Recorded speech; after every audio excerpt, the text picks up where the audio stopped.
Oke, mari kita bedah sebuah cerita yang menarik banget. Ini adalah kisah tentang niat baik, ekonomi, dan sebuah perubahan kebijakan besar di Indonesia yang ternyata punya dampak tak terduga bagi jutaan orang. Kita akan membahas paradoks kebijakan zakat.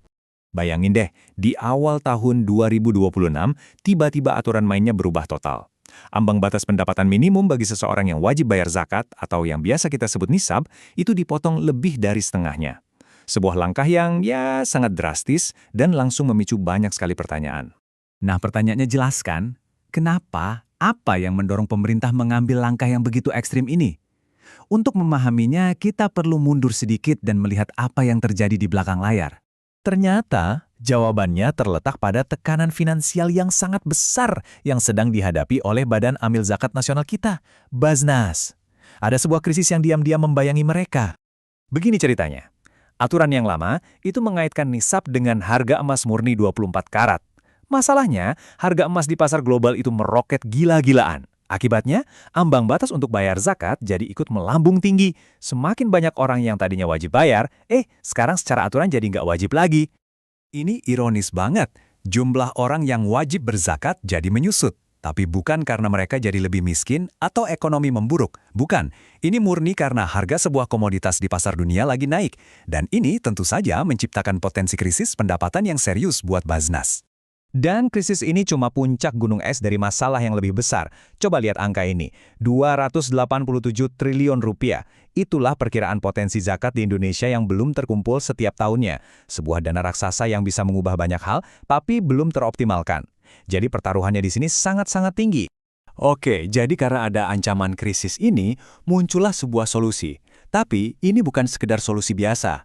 Sumber-sumber akademis yang jadi bahan bahasan kita kali ini bahkan memberikan sebuah istilah yang sangat spesifik dan terus terang cukup kritis untuk langkah ini. Namanya deflasi nisab. Gampangnya gini, menurut para analis, perubahan aturan ini lebih didorong oleh kebutuhan untuk menyelamatkan keuangan lembaga, bukan karena ada kajian keagamaan baru atau bukti bahwa kesejahteraan masyarakat memang sudah membaik. Fokusnya ke institusi, bukan ke individunya. Dan dampaknya langsung terasa. Jutaan orang dari kelas menengah aspirasional, keluarga yang sedang berjuang meniti karir dan masa depan, tiba-tiba ditarik lagi masuk ke dalam daftar wajib zakat. Coba bayangkan, keluarga dengan pendapatan katakanlah 8,5 juta sebulan. Di atas kertas, mereka memang di atas ambang batas baru. Tapi dalam realitanya, bisa jadi mereka lagi pusing bayar cicilan rumah, biaya sekolah anak, dan harga-harga kebutuhan pokok. Nah, semua perdebatan soal kebijakan ini sebenarnya menyingkap sebuah isu yang jauh lebih dalam. Isu ini mempertanyakan cara kita selama ini mengukur sukses dalam dunia filantropi. Jangan-jangan tolak ukur kita selama ini keliru.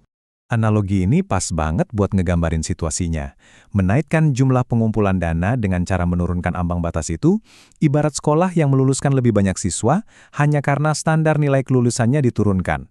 Angkanya di rapor memang jadi kelihatan bagus, tapi apakah itu berarti murid-muridnya jadi lebih pintar? Tentu tidak, kan? Inilah yang disebut dengan masalah positif palsu. Cara ukur yang lama, yaitu rasio pengumpulan zakat, malah seolah-olah memberi hadiah pada manipulasi ambang batas ini. Laporan menunjukkan adanya kemajuan, padahal mungkin tidak ada perubahan signifikan dalam kehidupan masyarakat yang dibantu. Oke, kalau cara lama itu ternyata bermasalah, lalu bagaimana seharusnya kita mengukur keberhasilan? Nah, mari kita beralih ke sebuah visi baru, sebuah cara pandang yang jauh lebih substansial. Ada sebuah kisah inspiratif dari zaman Khalifah Umar bin Abdul Aziz yang memberikan kita standar emas. Standar ini bilang bahwa puncak kesuksesan dari sistem zakat bukanlah saat ia menjadi institusi yang besar dan kuat, tapi justru saat ia berhasil membuat dirinya sendiri tidak lagi dibutuhkan. Tabel ini merangkum pergeseran cara berpikirnya dengan sangat jelas. Lihat baris paling bawah. Di bagian tujuan. Cara lama tujuannya adalah pertumbuhan institusional. Sementara cara baru yang diusulkan, yang disebut indeks zakat, punya tujuan membuat diri tidak diperlukan lagi. Ini adalah sebuah perubahan paradigma yang fundamental. Indeks zakat yang baru ini berdiri di atas 4 pilar yang mengukur hal-hal yang benar-benar esensial. Tapi, coba perhatikan pilar terakhir yang ditebalkan, tingkat kelulusan mustahik. Inilah intinya. Indikator ini mengukur berapa persen penerima bantuan yang akhirnya berhasil mandiri secara finansial dan tidak lagi bergantung pada bantuan. Lalu, seberapa jauh posisi Indonesia jika diukur dengan metrik baru ini? Hasil simulasi dari penelitian menunjukkan angka yang, jujur saja, cukup membuat kita berpikir. Skor Indonesia hanya 0,04 dari skala 100. Ini bukan berarti tidak ada hal baik yang dilakukan, sama sekali bukan. Tapi ini menunjukkan betapa besar sekali ruang untuk perbaikan yang fokus pada hasil yang nyata dan berkelanjutan. Dan inilah kesimpulan utamanya.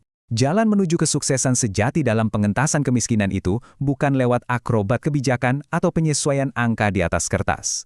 Jalannya adalah melalui program pemberdayaan yang efektif yang benar-benar mengangkat derajat orang. Karena faktanya, menggandakan tingkat kelulusan orang miskin akan punya dampak jauh lebih besar daripada permainan angka manapun.